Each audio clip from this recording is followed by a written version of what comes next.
সুন্দর, এত সুচারুভাবে আমি কখনো দেখিনি। এটা আমি বুঝতে পারছি না, এটা আমি বুঝতে পারছি স্যার। প্রধানমন্ত্রী চলে আসছেন, এটা আমার সৌভাগ্য। আমি সত্যিকার ভাবে স্যার আমি বলি, আমি এটা স্যার প্রত্যাশা করিনি যে আপনার মতো মানুষ আমার এই 10,000 টাকার একটা প্ল্যানে স্যার আপনি পা রাখবেন।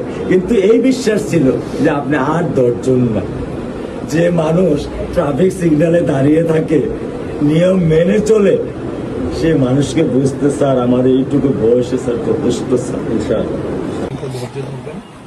আমি ওকে কোনো নিয়ন্ত্রণ করতে পারতেছি না। আল্লাহ চায় আপনার সন্তানের এই অবস্থার জন্য যে দায়ী, তার বিচার ইনশাল্লাহ হবে, ইনশাল্লাহ শীঘ্রই হবে।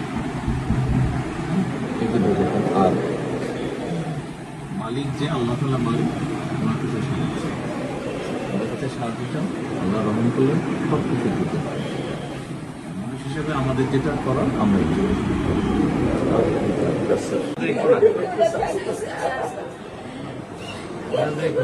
আমি কি করে দেবেন যারা জীবনে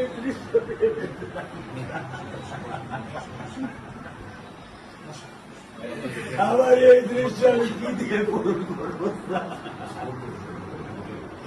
আমার বিয়ে শুক্রবারে নামাজ মসজিদে নামাজ পড়ে, আমি 3 নামাজ বাসায় পড়ি স্যার, কারণ ও আমার সাথে নামাজ পড়তে পছন্দ করে। 2 ওয়াক্ত নামাজ আমি ওকে নিয়ে স্যার আমার বাসায় পড়ি স্যার। আল্লাহ আমি জানি না আল্লাহ তো আমার কোন পরীক্ষা ফেলেছে, এই দুঃখ এই কষ্ট মৃত্যু ছাড়া আমার আর কোনো শেষ নেই স্যার, আর কোনো শেষ নেই স্যার।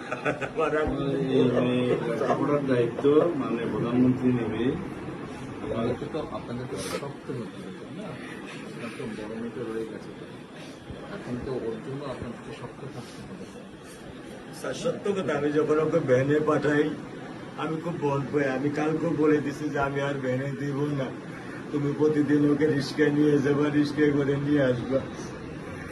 আমি ক্লান্ত স্যার, 10 বছর বয়স থেকে স্যার অবহেলা পেতে পেতে পেতে পেতে স্যার আমি আর নিতে পারতেছি না স্যার। আল্লাহ আমার ভাগ্যে দিচ্ছে, আমি কি করবো কি করবো?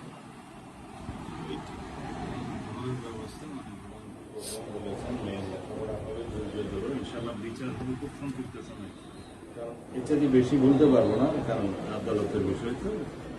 আমরা চার্জশিট দেবো ইনশাআল্লাহ এই 24 ঘন্টার মধ্যে। আমি সত্য কথা বলি, আমার